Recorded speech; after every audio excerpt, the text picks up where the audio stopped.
Boa noite, meu nome é Leonardo Leite, eu sou aluno da Universidade Federal da Paraíba. Estou para apresentar um trabalho da disciplina de Termodinâmica 2.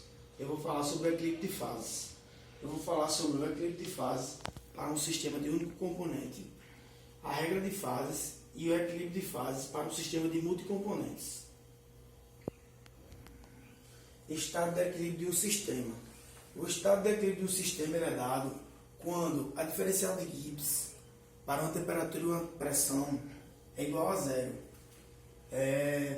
Essa aplicação do diferencial de Gibbs, esse critério, serve para sistemas de várias fases e sistemas não reativos. Vou falar agora sobre equilíbrio de fases para um sistema de componente único. O critério de equilíbrio para duas fases de uma substância pura com pressão e temperatura especificados, ela é dada pela função total de Gibbs da mistura igual a massa do líquido vezes a função de Gibbs do líquido mais a massa do vapor vezes a função de Gibbs do vapor, onde GL e GV são a função de Gibbs das fases líquidas e vapor por unidade de massa. Supondo que, devido a um distúrbio de uma quantidade diferencial de líquido dml, que é o diferencial de massa de líquido, evapore a temperatura e pressão constante, tem-se que o diferencial de Gibbs, a temperatura e a pressão especificada, ela vai ser igual ao diferencial de massa do líquido vezes a função de Gibbs do líquido mais o diferencial de massa do vapor vezes a função de Gibbs do vapor. No equilíbrio, o diferencial de Gibbs, a temperatura e a pressão específica, tem que ser igual a zero. E a conservação de massa, a diferencial de massa do vapor, é igual a menos a diferencial de massa do líquido. Logo, então, no equilíbrio, a função de Gibbs do líquido tem que ser igual à função de Gibbs do vapor. Observações. Duas fases de uma substância pura estão em equilíbrio quando cada fase tem o mesmo valor da função de Gibbs específica. Tanto a fase líquida tem que ter o mesmo valor da função de Gibbs da fase de vapor para essa substância. Se a função de Gibbs líquido for maior do que a função de Gibbs do vapor, as duas fases não estão em equilíbrio, o que significa que algum líquido deve vaporizar até que ocorra o equilíbrio das fases, até que a função de Gibbs do líquido seja igual à função de Gibbs do vapor. A diferença da função de Gibbs é considerada a força motriz para a mudança de fase. Enquanto tiver diferencial na função de Gibbs do líquido para o vapor ou do sólido para o líquido, sempre vai haver a mudança de fase. Vou falar agora sobre a regra das fases. Em geral, o número de variáveis independentes associadas a um sistema de várias fases e componentes é dada pela expressão VI é igual a C menos F mais 2, onde VI representa as variáveis independentes, C representa o número de componentes e o F representa as fases presentes no equilíbrio. VI, o número de variáveis independentes, ele vai nos dar o número de variáveis independentes que nós precisamos para estabelecer o sistema termodinâmico. Com base nessa regra, uma substância pura existente em uma única fase tem duas variáveis independentes.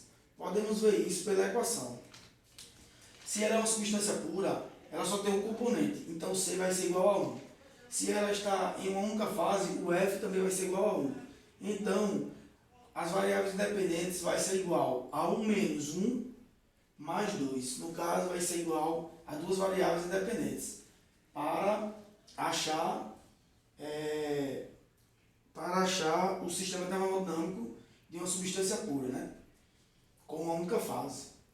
Em outras palavras, duas propriedades intensivas independentes precisam ser especificadas para fixar o estado de equilíbrio em uma substância pura em uma única fase.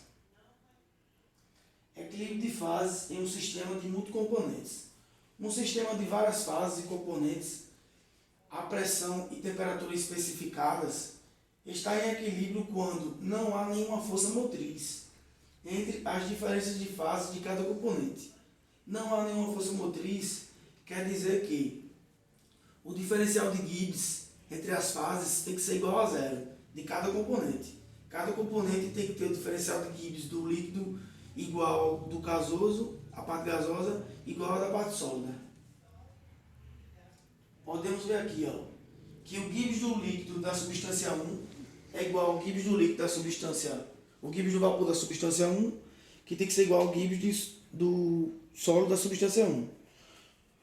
E assim vai, né? O Gibbs do líquido da substância N tem que ser igual ao Gibbs do vapor da substância N, que tem que ser igual ao Gibbs do sólido da substância N.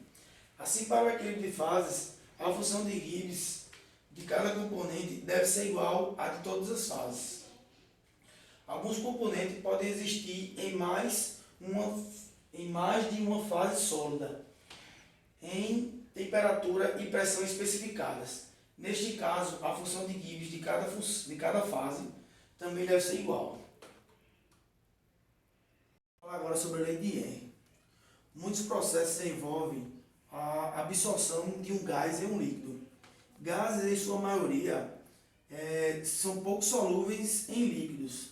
As fases molares de uma espécie I, na fase gasosa de um líquido, na interface, são observadas como proporcionais entre si, onde a fração molar do gás é proporcional à fração molar do líquido e a pressão parcial do gás é proporcional à pressão parcial do líquido.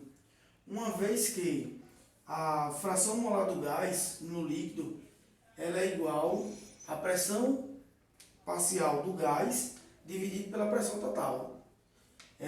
Para a mistura de gases ideais, isto é conhecido como lei de Henry, expressa como a fração molar do gás no líquido é igual à pressão do gás parcial dividido pela constante de Henry. Continuando na lei de Henry, algumas relações. Vamos relacionar a lei de Henry, a constante de Henry, com a quantidade de gás na água, no líquido, a quantidade de gás no líquido, e vamos relacionar também a pressão com a quantidade de gás no líquido. Quanto maior for a constante de Henry, menor a concentração de gás no líquido. Com o aumento da temperatura, a constante de Henry também aumenta. A constante de Henry ela é diretamente proporcional à temperatura. Quanto maior a temperatura, maior também a constante de Henry. E menor a concentração do gás no líquido. E a concentração do gás dissolvido em um líquido é diretamente proporcional à pressão parcial do gás. Quanto maior a pressão, maior a quantidade de gás no líquido. Podemos ver esse exemplo no refrigerante. Quando o refrigerante está fechado, a pressão é maior, tem mais gás dentro do líquido. Se você deixar o refrigerante muito tempo aberto, o gás sai todo no líquido. E também a temperatura do refrigerante. Se o refrigerante estiver quente e você abrir, o gás tende a sair todo do líquido. Já o refrigerante, quando ele estiver gelado, você abre, o gás tende a permanecer, porque a temperatura está mais baixa. Aqui na tabela,